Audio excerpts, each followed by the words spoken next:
Bismillah. Assalamualaikum warahmatullahi wabarakatuh. Alhamdulillah wassalatu wassalamu ala Rasulillah wa ala alihi wa man wala. Rabbi shrah li sadri wa yassir li amri wahlul 'uqdatam min lisani yafqahu qawli. Rabbana warzuqna ilman nafi'an wa rizqan thayyiban wa amalan mutaqabbala. Nah, kaum muslimin dan muslimat rahimani wa rahimakumullah. Alhamdulillah, kita panjatkan puji dan syukur kita kehadirat Allah Subhanahu wa taala yang masih memberikan kepada kita kemampuan untuk tetap istiqomah di atas jalannya, terutama di dalam menuntut ilmu dan menyebarkannya. Menuntut ilmu itu berat, karena ilmu itu adalah asas daripada seluruh kebaikan. Man yuridillahu bi khairan yufaqihu fiddin. Siapa saja yang Allah Subhanahu wa taala inginkan baginya kebaikan, maka indikasinya salah satunya adalah Allah pahamkan bagi dia perkara agamanya. Jika menuntut ilmu itu berat, maka mengajarnya itu jauh lebih berat.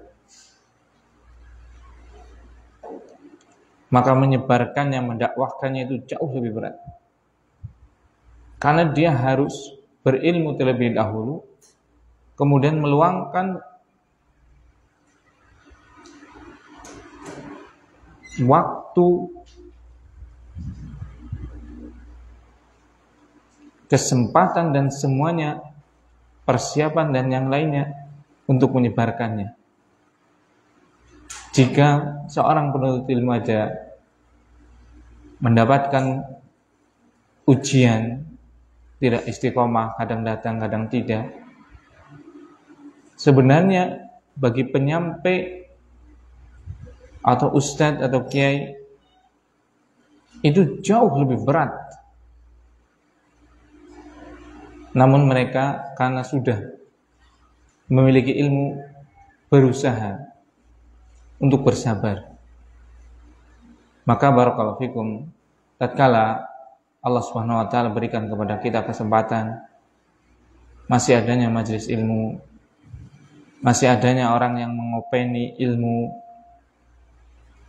manfaatkan. Sebelum orang yang mengajarkan kepada kita itu tidak ada lagi. Mungkin Allah panggil, atau mungkin dia melihat ada maslahat yang lebih besar sehingga dia harus beralih ke suatu tempat yang lain. Barakallahu fikum. Nah, oleh karena itu kita meminta kepada Allah Subhanahu wa taala agar selalu dikokohkan dalam belajar dan mengajar, agar selalu diberikan kemudahan dan juga saling ta'awun, kerjasama sesuai dengan kemampuan yang kita miliki. Yang kedua, salawat dan salam mari kita perbanyak. Kita tunjukkan kepada Nabi kita yang mulia Muhammad sallallahu alaihi wasallam, pada sahabatnya, keluarganya, dan seluruh kaum muslimin dan muslimat yang senantiasa berpegang teguh dengan ajaran beliau sallallahu alaihi wasallam. Nah, kaum muslimin dan muslimat, kita melanjutkan untuk membaca sebuah kitab yang ditulis oleh imam kita, yaitu Al-Imam rahimahullahu taala, Riyadhus Shalihin min kalami fi'lil khair. Bersegera di dalam perbuatan yang baik. Nah, al-mubadarah ilal khairat. Sampai pada kita membaca hadis yang ketiga dari bab ini atau hadis yang ke-89 dari awal kitab. Qala al-mu'allifu rahimahullahu ta'ala bismillahirrahmanirrahim. As-salisu an Jabirin radhiyallahu ta'ala anhu qala. Yang ketiga dari sahabat Jabir, semoga Allah Subhanahu wa taala meridhoinya, beliau berkata, qala rajulun lin nabi sallallahu alaihi wasallam yauma Uhudin. Ada seorang sahabat bertanya kepada Nabi sallallahu alaihi wasallam tatkala perang Uhud. Ara'aita in kutiltu fa aina ana? Kata laki-laki tersebut, apa pendapat engkau wahai Rasulullah sallallahu alaihi wasallam sekiranya aku terbunuh di perang Uhud tadi? Karena ini pertanyaan ini lagi di medan perang. Di manakah aku nanti? Qala, maka beliau sallallahu alaihi wasallam menjawab, fil jannah. Kamu nanti di surga. Fa'alqa tamaratin kunna fi yadihi. Maka sahabat itu melemparkan kurma yang masih ada di tangannya. Tsumma qatala hatta qutila. Kemudian dia berperang melawan kaum musyrik sampai terbunuh syahid. Muttafaqun alaih. Hadis ini diriwayatkan oleh Imam Bukhari, Imam Muslim, Imam Ahmad dan yang lainnya. Nah, hadis yang ketiga ini diriwayatkan dari sahabat yang mulia yaitu Jabir. Tatkala menggambarkan ada seorang sahabat dalam peristiwa Uhud. Jadi perang Uhud itu perang di mana Rasulullah SAW itu sahal, duduknya betul. Itu kalah, bahkan sampai gigi beliau Shallallahu Alaihi Wasallam itu copot. Dan kita harus mengimani, tidak boleh kita mengingkari akan hadis itu. Hadis itu sahih, seperti itu. Ada seorang ulama yang mengatakan, bukan ulama, ada seorang yang digurukan, dia mengatakan ini mustahil. Sekalipun hadis ini ditetapkan oleh imam-imam, maka saya itu sangat meragukan hadis ini, yaitu copotnya gigi Rasul SAW dalam perang Uhud. Loh, mustahil bagaimana? Apa yang mustahil? Rasulullah SAW itu adalah siapa? Manusia. Wa ana basarum mislukum, kata Rasulullah SAW. Dan aku itu bashar, manusia, mislukum, seperti kalian. Bahkan Allah Subhanahu wa taala juga menetapkan seperti itu. Makan, minum, menikah. Seperti itu. Nah, pada waktu perang Uhud ini beliau sallallahu alaihi wasallam memerintahkan strateginya luar biasa. Salah satunya beliau memerintahkan beberapa pasukan untuk ada di Bukit Uhud. Dan beliau memerintahkan kepada pasukan tersebut, apapun yang terjadi, mau kita menang, mau kita kalah, antum jangan turun dari bukit. Karena pasukan pemanah. Seperti itu. Nah, tatkala awal-awal perang, Rasulullah SAW menang. Nah, yang di Bukit Uhud ini melihat Rasulullah SAW menang itu, ya pengen datang karena ada ghanimah itu kan, manusiawi. Seperti itu. Sebagian lagi enggak. Tetap kekeh dengan kokoh dengan perintah Rasulullah SAW, tetap itu. Ternyata benar. Tatkala sebagian pasukan pemanah yang ditempatkan oleh Rasulullah SAW di Bukit Uhud itu turun, Khalid bin Walid tatkala itu masih musyrik, itu menyerbu dari belakang, sehingga pontang-panting kaum muslimin. Seperti itu.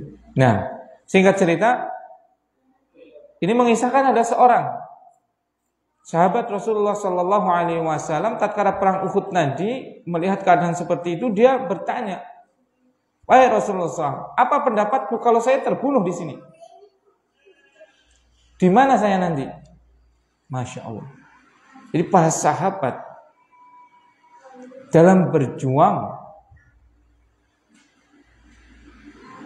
bersama Rasulullah SAW itu tidak hanya harta, tidak hanya benda, bahkan nyawa pun betul-betul dikorbankan. Coba sekarang keadaan kita ya Pak, bagaimana? Bagaimana keadaan kita? Kita berkorban aja bahil, belajar susah, menopang dakwah gak mau, memikirkan diri sendiri dulu. Yang penting, yang penting kita sudah belajar, yang penting kita sudah sholat dan yang lainnya. Tidak memikirkan bagaimana kita itu menyebarkan dakwah. Ini sahabat itu, kenapa Rasulullah SAW itu dakwahnya pesat? Karena beliau itu didampingi dengan orang-orang yang siap mencurahkan seluruh potensi yang dimiliki orang tadi. Ada yang rajin ilmu, dia potensikan dengan ilmu, betul-betul belajar. Ada yang punya harta, dia korbankan hartanya. Bahkan mereka semua siap dengan nyawanya. Sampai seorang sahabat ini. Kita banyak realita. Saya kemarin ada teman istri itu di Jakarta Barat atau Bekasi. Itu tutup sekolahannya. Karena sudah tidak mampu untuk mau beroperasi. Dia menginginkan sekolah gratis dan dia menanamkan kepada wali santri dan yang lain itu sudah gratis. Itu bukan berarti mentalnya antum itu gratis. Gratis itu untuk apa? Agar pengajar di situ itu menanamkan agar betul-betul kalau mengajar itu berjuang fisabilillah, dan yang menjadi wali santri itu berkorban dengan mungkin hartanya. Belajar perlu kelas, belajar perlu ini dan itu.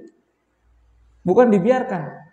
Akhirnya terjadi tutup sekolahan tersebut. Karena sudah nggak kuat lagi, nggak bisa menanggung. Guru-gurunya sudah rela mengajar, apalagi kalau mengajar anak kecil, kadang masih pipis, kadang masih untuk membantu saja mungkin 50.000 atau berapa sebulan sudah pada mengeluh. Seperti itu, barakallahu fikum. Sehingga tutup sekolahan tersebut. Kenapa Rasulullah SAW bisa berjuang seperti itu? Antum lihat bagaimana Abu Bakar radhiyallahu taala anhu datang sebelumnya Umar, ya Rasulullah, saya nafkahkan separuh dari harta saya. Sampai dia berkata, udah, hari ini saya bisa mengalahkan Abu Bakar kayaknya ini. Ternyata Abu Bakar datang pada Rasulullah SAW, ya Rasulullah, saya nafkahkan, infakkan seluruh harta saya. Coba. Sehingga terjadilah penyebaran Islam yang luar biasa dalam waktu yang sangat singkat. Cahaya Islam bisa menerangi jazirah Arab. Tapi sekarang kaum muslimin jarang yang mau berkorban. Yang punya ilmu, dia mencari mana yang tempatnya nyaman, nggak mau berjuang. Yang punya harta bakhil, yang penting saya sudah bayar SPP saja, misalnya. Atau malah mencari yang gratis dan yang lainnya. Maka 4 dakwah itu. Ini yang harus kita tanamkan pada diri kita. Yaitu punyakah kita sifat untuk hidup dalam hidup kita, menghidupkan agama kita? Bukan sebaliknya, naudzubillah, mencari penghidupan di mana dakwah itu berkembang. Tatkala dakwah, apa-apa harus ada bayaran, apa-apa harus ada. Kalau nggak ada bayarannya, nggak mau membantu. Seperti itu. Bagaimana kita memiliki andil dalam dakwah ini? Dan itu kembalinya kepada siapa? Kita sendiri. Makanya ini kita lihat bagaimana seorang sahabat radhiyallahu taala anhu tatkala melihat keadaan yang sangat genting itu, dia bertanya kepada Rasulullah SAW, ya Rasulullah, Apa pendapatmu? Kalau saya sampai meninggal di sini, saya di mana letak saya nanti? Maka Rasulullah SAW menjawab, fil jannah. Kamu ada di surga nanti. Masya Allah. Itu. Apa yang dilakukan oleh sahabat Rasulullah tadi tatkala mendengar hal tersebut? Fa'alqa tamaratin kunna fi yadihi. Maka seorang sahabat itu segera melempar kurma yang ada di genggamannya. Terlalu lama kalau seperti ini. Kalau saya harus makan dulu kurma ini, padahal kurma itu untuk keperluan dia untuk perang. Terlalu lama. Saya masuk surga. Akhirnya alqa tamaratin kunna fi yadihi. Dilempar itu kurma yang ada di tangannya sudah. Kemudian apa? Summa qatala hatta qutil. Kemudian berperang sampai terbunuh. Syahid insyaallah. Itu. Bagaimana bersegeranya para sahabat radhiyallahu taala anhum ajma'in dalam kebaikan. Makanya Imam Nawawi membawakan hadis ini pada bab al-mubadarah ila al-khairat. Bersegera dalam kebaikan. Seperti itu. Barakallahu fikum. Kita semua itu pasti mati. Kullu nafsin dha'iqatul maut. Semua yang berjiwa pasti akan merasakan kematian. Masalahnya mati seperti apa yang akan kita rasakan. Semua manusia itu akan meninggalkan hartanya. Masalahnya harta yang kita tinggalkan itu akan kita bawa ke akhirat, akan kita nikmati di akhirat, bermanfaat untuk kita atau tidak.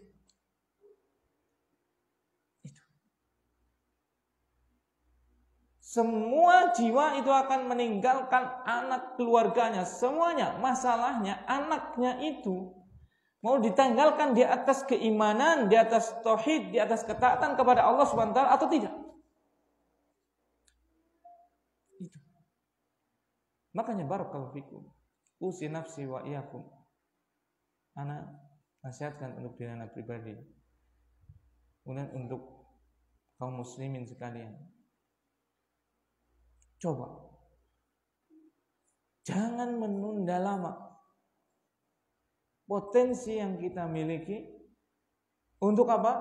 Berbuat kebaikan. Kemuliaan kita itu di surga. Hakikat kemuliaan adalah di akhirat. Di dunia itu, Masya Allah. Kalau kita memiliki sesuatu tidak bermanfaat untuk akhirat kita, buat apa? Bahkan itu akan membahayakan akhirat kita. Mengerikan. Gitu. Maka betul apa yang makanya Muhammadiyah, organisasi Muhammadiyah itu berkembang pesat. Organisasi terbesar di dunia, bukan di Indonesia itu ya. Di dunia itu. Tidak ada ormas yang lebih besar daripada Muhammadiyah di dunia, bukan di Indonesia. Di dunia memiliki hampir 200 universitas, ribuan sekolah, rumah sakit dan yang lainnya. Salah satu pesan pendirinya itu Kiai Haji Ahmad Dahlan rahimahullah taala. Dia menyampaikan pesan apa? Hidupkanlah dakwah, jangan kalian mencari penghidupan di dalam dakwah. Itu. Menghidupkan dakwah. Jangan kita mencari apa? Kehidupan di dalam dakwah. Mana pengorbanan kita untuk dakwah Islam? Bukan malah apa? Kita bergabung pada yayasan, pada apa seperti itu untuk mencari apa? Jabatan, mencari pekerjaan. Subhanallah. Kita mencari kenyamanan di lembaga tersebut. Kenapa bergabung? Karena sudah berkembang, ada manfaatnya. Gak ada kita keinginan untuk apa? Bagaimana lembaga dakwah tersebut bisa berkembang. Malah bagaimana saya bisa bergabung tersebut nanti kalau lembaga itu sudah berkembang. Na'udzubillah. Summa na'udzubillah. Bagaimana saya mengambil manfaat daripada lembaga tersebut, bukan bagaimana saya memberikan manfaat kepada lembaga tersebut. Mentalitas kita perlu dibetulkan.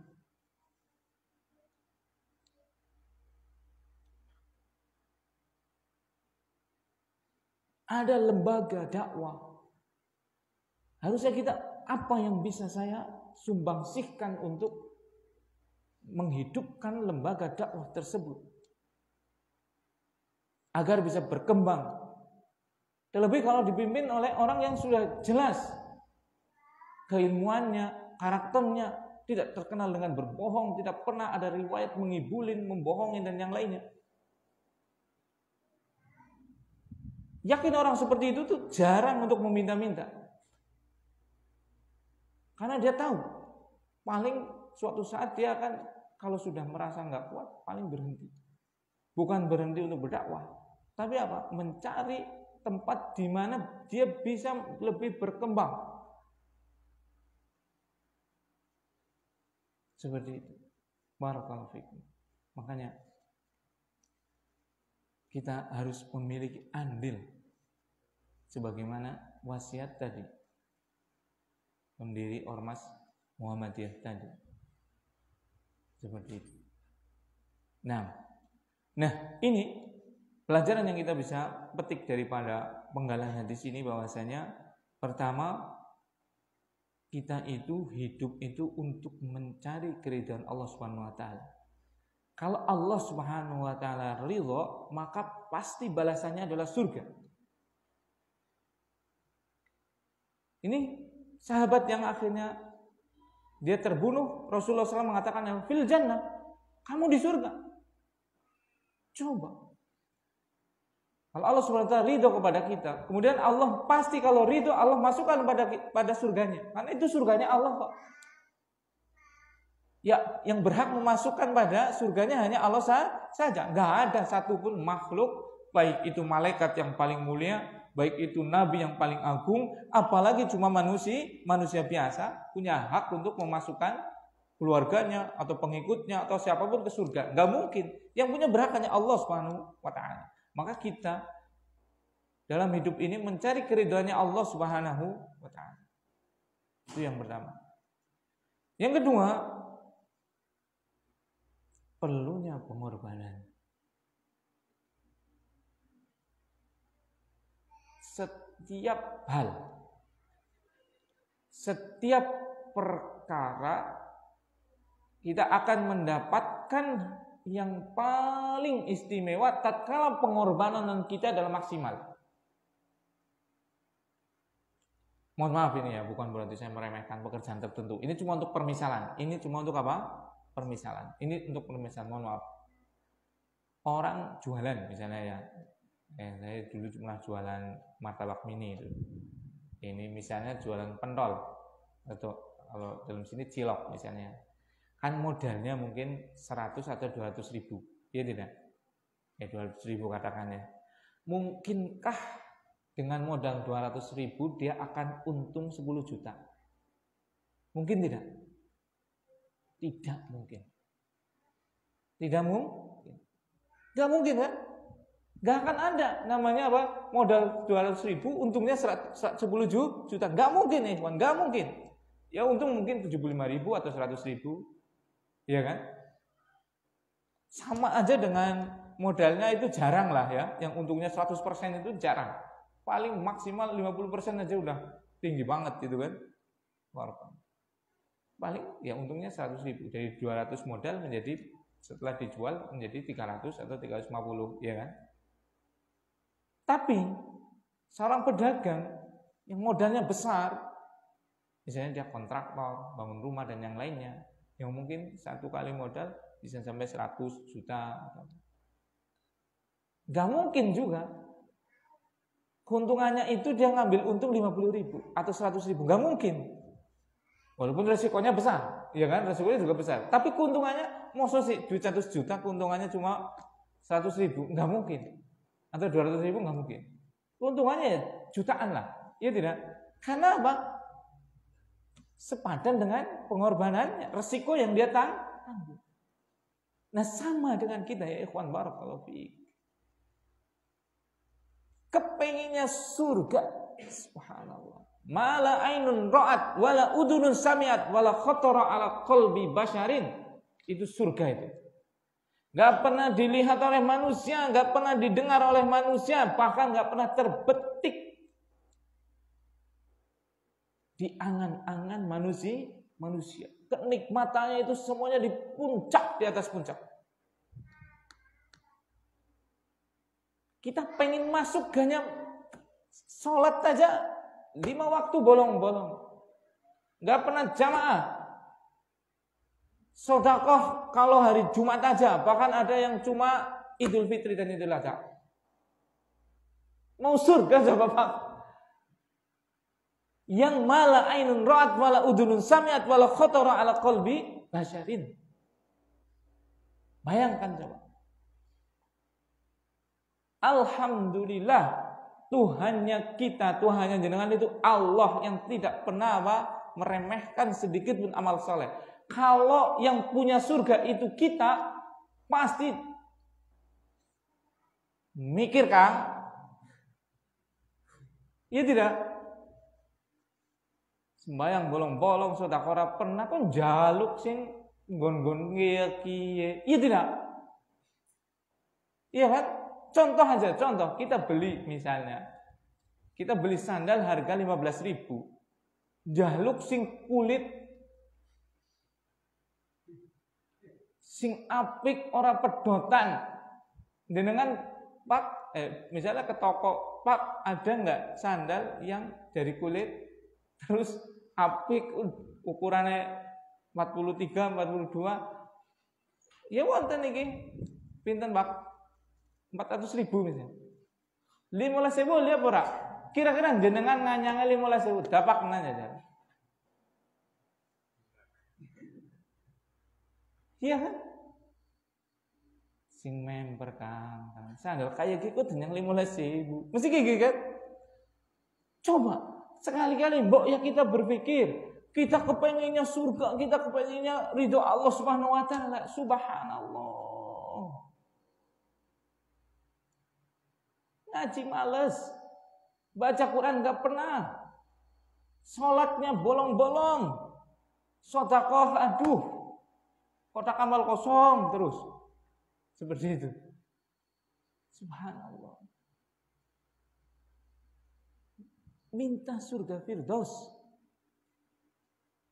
Minta disejajarkan dengan Rasulullah Sallallahu Alaihi Wasallam yang beliau pengorbanannya itu jiwa, raga, harta seluruhnya. Boknya mikir. Rasulullah SAW itu sampai diusir dari tanah negerinya. Tidak ada membawa apapun kecuali apa yang dipakai. Nyawanya dijadikan sayembara.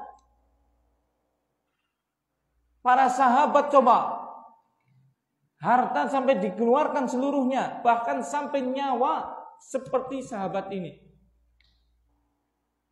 Kita minta untuk bersama mereka. Subhanallah. Ya jauh sekali, Wan. Sadar diri. Iya. Subhanallah.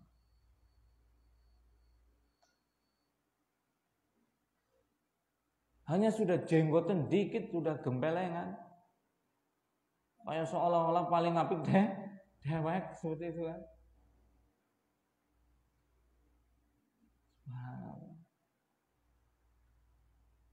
Hafal juz 30 saja sudah petak-tak, petitik, petakilan. Utsman radhiyallahu taala anhu, Sayyiduna Utsman radhiyallahu taala anhu, satu malam itu khatam itu dalam sholat malamnya khatam 30 juz itu. Antum yang belum pernah jangankan hafal, belum pernah baca mungkin dikhatamkan Al-Quran 30 juz, mau di surga sama Sayyidina Utsman. Gempung aku janjane tak bandem karo iki janjane. Deleng wong kok kayak kue gitu, tak bandem karo penghapus ya. rebusekan jadi wong munafik. Apa orang mikir? Apa orang ngacak? Iya kan? Barakallahu. Ya ikhwan. Badiru bil a'malis salih. Bersegeralah dalam amal saleh. Itu faedah yang kedua, yaitu apa? Perlunya pengorbanan. Perlunya pengorbanan, ikhwan. Kemudian faedah yang ketiga, yaitu perlunya bersegera dalam amal saleh. Jangan sampai kesempatan itu hilang dari hadapan kita.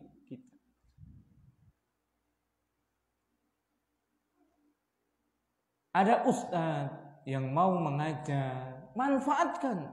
Jangan sampai kehilangan momen tersebut. Misalnya ustaznya meninggal dulu atau ustaznya pergi. Ada harta, infakkan sebelum ada yang apa? Menutupi kebutuhan hal tersebut.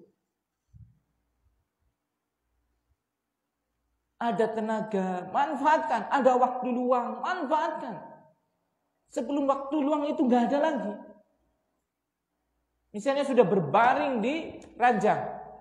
Allahumma inni as'alukal afwa wal afiyah. Kita minta kesehatan, kita minta keselamatan di dunia ini ya. Allahumma. Sebelum, na'udzubillah. Dan memang tapi kan ada itu ya. Sebelum kita sudah apa? Sakit di ranjang, nggak bisa pergi ke masjid. Manfaatkan itu kesempatan kita yang masih bisa untuk ke masjid. Manfaatkan ya ikhwan kaum muslimin. Seluruh potensi yang kita miliki untuk berlomba-lomba dan bersegera di dalam kebaikan.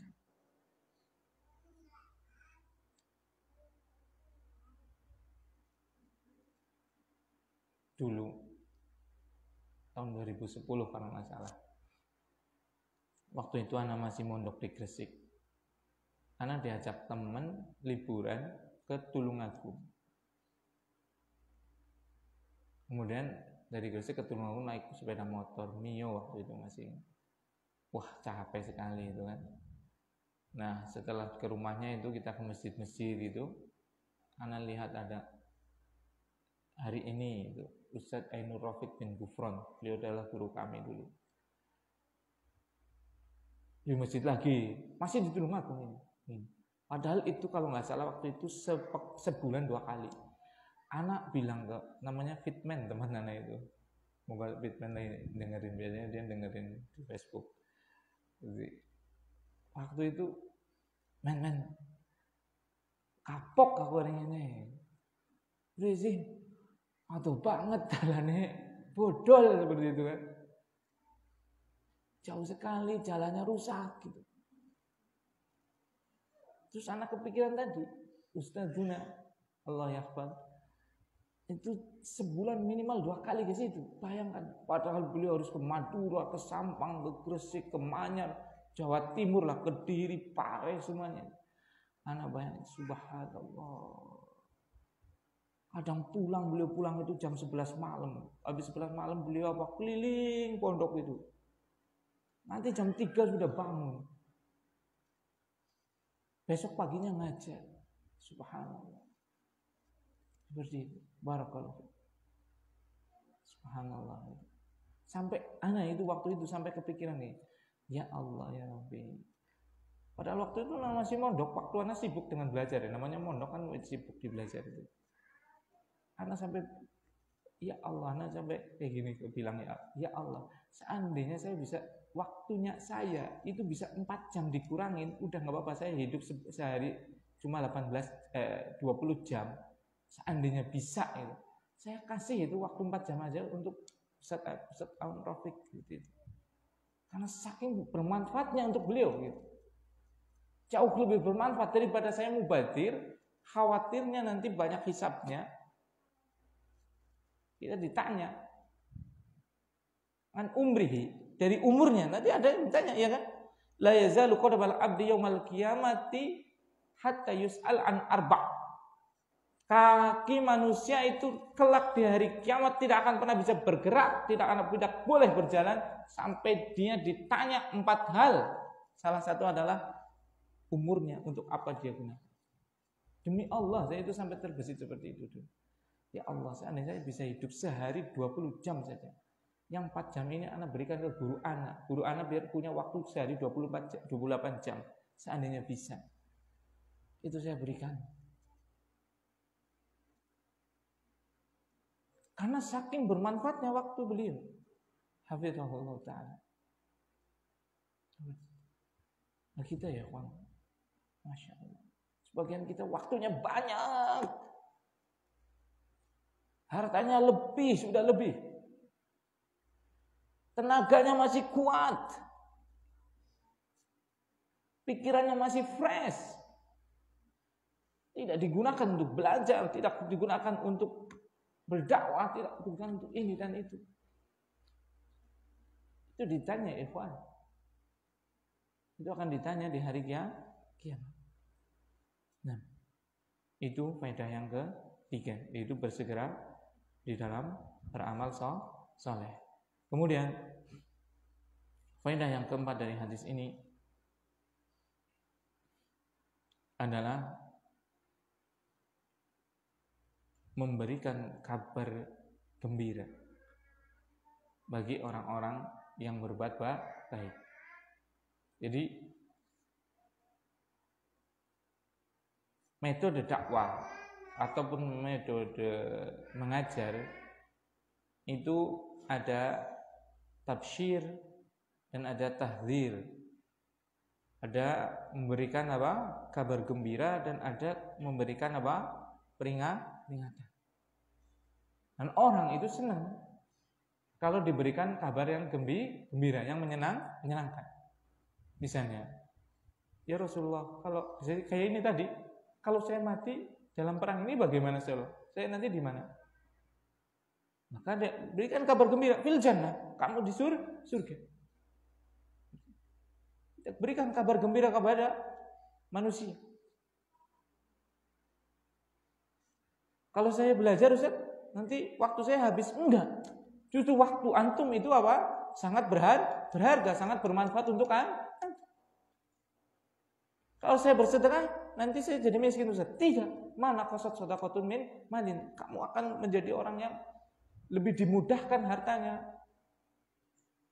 Kalau saya itu, kabarkan kegembiraan kepada orang-orang yang berbuat baik.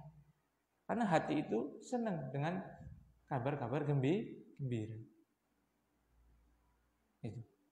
Itu faedah dari hadis ini. Nah,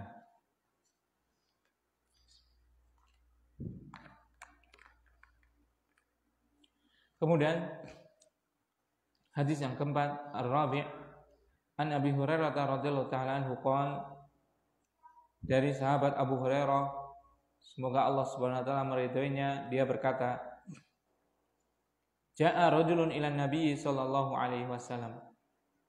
Datang seorang laki-laki kepada Nabi sallallahu alaihi wasallam, faqal, kemudian laki-laki itu berkata, Ya Rasulullah, wahai Rasulullah, ayyus shadaqati a'dhamu ajran? Sedekah apa yang pahalanya itu paling besar? Qal, Rasulullah SAW menjawab, anta saddaqa wa anta syahihun tahsyal faqra. Engkau bersedekah dalam keadaan engkau sehat, engkau merasa bakhil, engkau takut dengan kefakiran.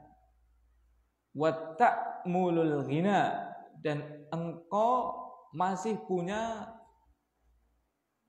rasa tamak untuk selalu kaya. Wala tuhmil hatta idza balagatil hulqum, dan kamu jangan meninggalkan itu, jangan tidak jadi sehingga balagatil hulqum, sehingga sampailah ruh kamu ke tenggorokan kamu, itu mati. Baru kamu bilang qulta li fulanin kada wa li fulanin kada. Untuk orang itu saya kasih segini, untuk orang itu saya kasih segini. Wa qad kana li fulanin. Padahal hartamu sudah punya orang. Maksudnya dia sudah mati. Hartanya sudah dimiliki oleh orang lain, yaitu oleh ahli warisnya. Nah, hadis yang keempat ini dari sahabat yang mulia yaitu Abu Hurairah radhiyallahu taala. Nah, ada seorang sahabat yang datang kepada Nabi Shallallahu alaihi wasallam dan bertanya, "Sedekah apa yang nilainya paling besar?" Nih, pelajaran pertama. Hirsus sahabati. Kesungguhan para sahabat untuk mencari pahala. Bahkan datang untuk menawarkan kepada Rasulullah sallallahu alaihi wasallam. Bertanya, datang. Rasulullah, sedekah apa yang paling besar? Rasulullah, saya ada emas. Rasulullah, saya ada uang. Rasulullah sallallahu alaihi wasallam, saya punya saham. Rasulullah SAW, saya punya binatang ternak. Ini dan itu. Masya Allah. Itu mental sahabat. Sangat bersungguh-sungguh untuk melakukan apa? Kebaikan. Masya Allah. Wallahi ya Allah. Jauh sekali keadaan kita kaum muslimin sekarang dengan keadaan salafun salih dan keadaan pendahulu-pendahulu kita, yaitu sahabat, tabi'in, tabi'ut tabi'in dan yang lain. Jauh sekali. Mereka sampai datang seperti itu, menawarkan sedekah, bertanya tentang sedekah. Sekarang ya ikhwan, kaum muslimin, masjid sampai harus datang-datang. Masjid sampai apa? Atapnya bolong mungkin, plafonnya bolong. Sampai apa, tokennya bunyi tatet. Seperti itu. Barakallahu. Gak ada itu zaman sahabat itu. Insya Allah kalau ada sahabat hidup zaman sekarang, gak akan ada yang namanya masjid bunyi apa, tokennya bunyi, itu gak ada. Seperti itu. Barakallahu. Ini kesungguhan para sahabat untuk bertanya, berbuat kebaikan. Kemudian Rasulullah SAW bersabda, sedekah yang paling besar pahalanya itu adalah engkau bersedekah tatkala kamu masih sehat. Karena kalau orang masih sehat itu kan angan-angannya tinggi, ya kan? Eman dan yang lain itu kan masih sehat. Saya masih butuh ini nanti buat anak saya ini, buat ini, beli rumah, beli tanah, beli kendaraan dan yang lainnya. Karena orang masih sehat. Syahihun. Orang masih sehat biasanya bakhil dia, syahih, bakhil. Ya tidak. Beda dengan orang yang sudah sakit. Kan orang sakit kan dia itu kayak mau, ya umumnya itu, walaupun yang sehat ya bisa tiba-tiba mati ya bisa. Tapi umumnya kan orang yang mati itu yang sakit dulu, gitu kan. Makanya kalau orang sehat umumnya bakhil. Nah, ini sedekah yang paling bagus itu adalah sedekah tatkala sehat, sedekah tatkala kita masih butuh, kita merasa bakhil. Takhshal faqra, engkau takut dengan miskin.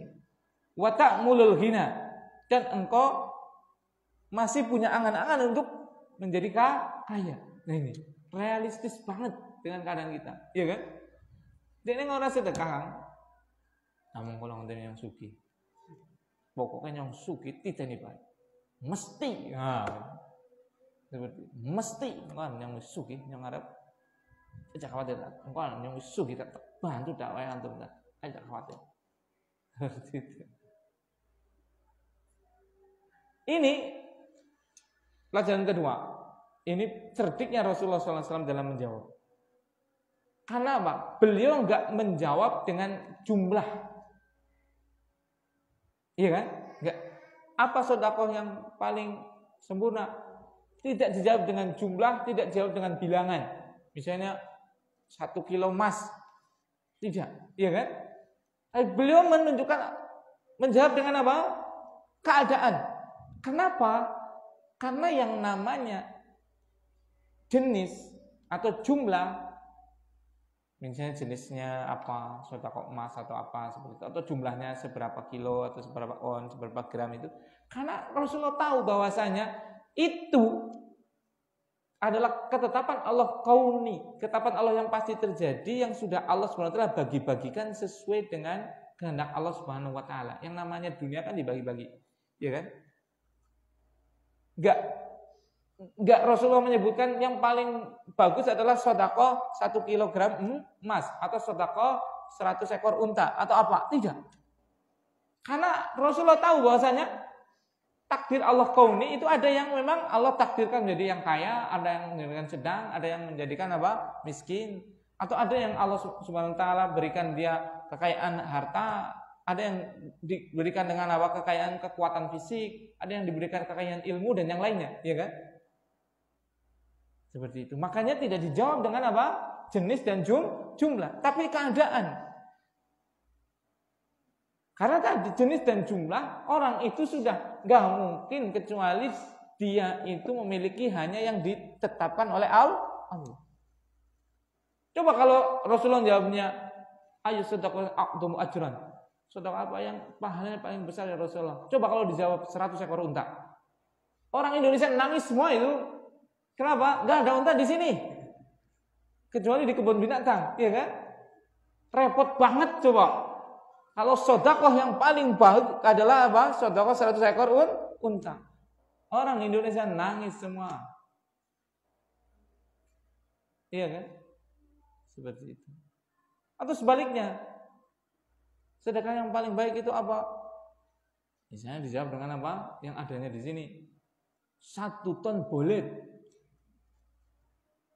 Orang Arab nangis itu. Ya tidak. Nggak ada boleh, jangankan boleh itu kan, tanaman aja gersang di sana, ya kan? Karena pembagian dunia itu sudah tidak bisa kita mengelak. Ada yang ditakdirkan, dimudahkan ini, dimudahkan itu, ya kan? Ada yang hidup di daerah seperti ini, daerah seperti itu. Makanya dijawab dengan keadaan. Apapun harta yang kau miliki, apapun keadaan yang engkau miliki, yang paling bagus tatkala engkau mau bersedekah adalah tatkala engkau masih sehat, engkau merasa bakhil karena masih sehat. Namanya sehat kan eman-eman dunia ini dewa kok. Ya kan? Seperti itu. Engkau takut miskin dan engkau masih mengharapkan kekayaan. Plek dengan keadaan kita sekarang. Iya kan?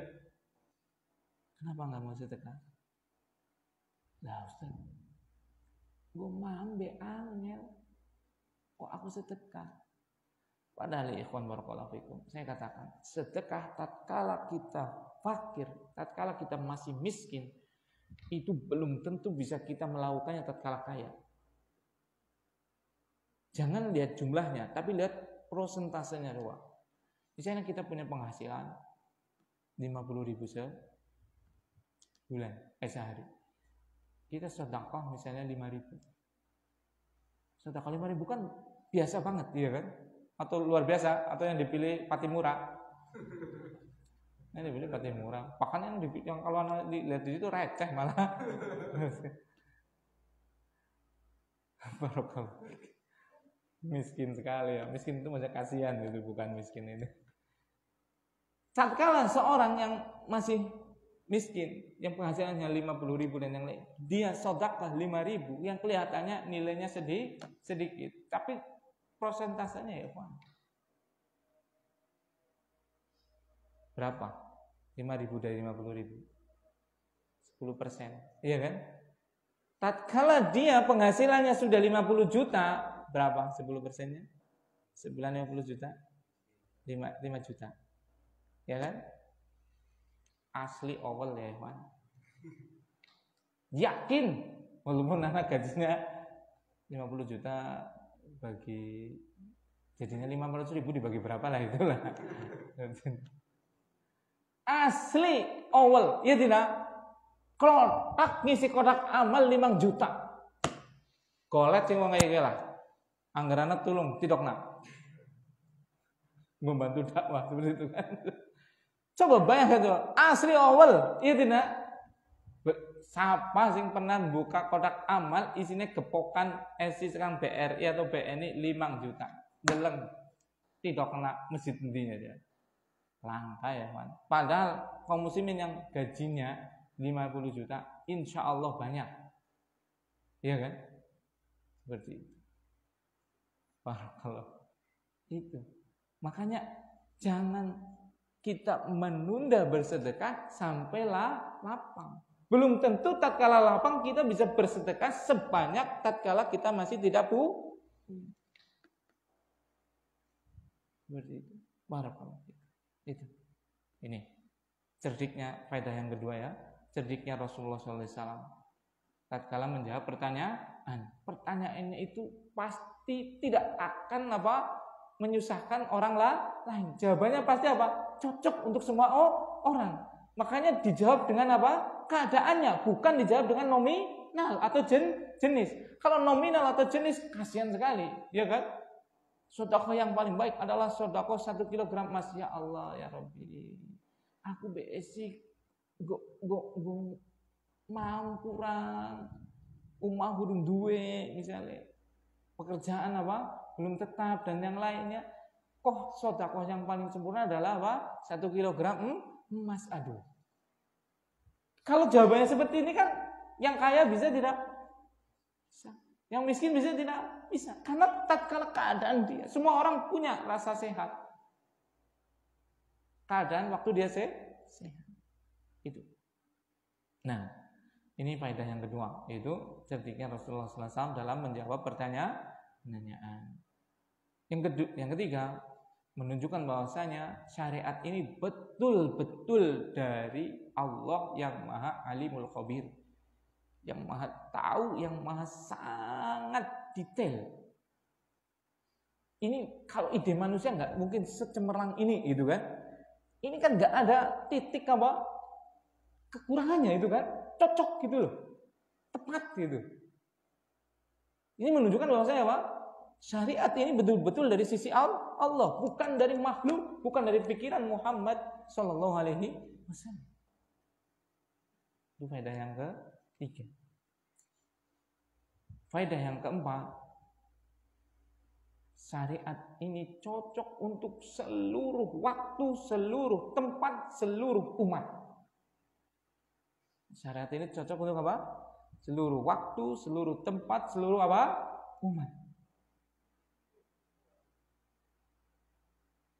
Ya kayak ini tadi. Sedekah yang paling bagus ya kalau pas lagi sehat, merasa diri kita bakhil, kita takut miskin, kita masih kepengen menumpuk harta. Ini semua tempat cocok, ya tidak? Semua generasi cocok, semua umat cocok. Itulah syariat Islam. Sholihun likulli zamanin wa makanin wa ummatin. Cocok untuk semua tempat, semua era, semua masa, dan semua umat. Nah, faedah yang kelima, jangan menunda untuk beramal saleh. Ini kan nanti Rasulullah SAW wala tuhmil, jangan engkau sia-siakan harta kamu itu sampai nyawa sudah di tenggorokan, sudah di kerongkongan baru ngomong ini untuk ini untuk itu, seperti itu. Sudah nggak ada manfaat. Waqad kana li fulan, padahal hartanya sudah bukan milik kita lagi.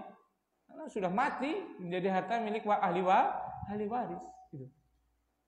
Nah, dan masih banyak faedah-faedah yang lainnya yang kalau kita mau belajar, kita mau membaca penjelasan syarah hadis-hadis dari para ulama seperti itu, akan banyak sekali kita dapatkan faedah-faedah yang menghidupkan hati kita, mengingatkan kita, dan semoga dengannya kita bisa istiqomah dan sabat kokoh di atas jalan Islam yang mulia ini. Ada pertanyaan silakan. Kalau nggak ada, kita cukupkan bacaan kafaratul majlis. Subhanakallahumma wa bihamdika asyhadu an la ilaha illa anta astaghfiruka wa atubu ilaik. Assalamualaikum warahmatullahi wabarakatuh.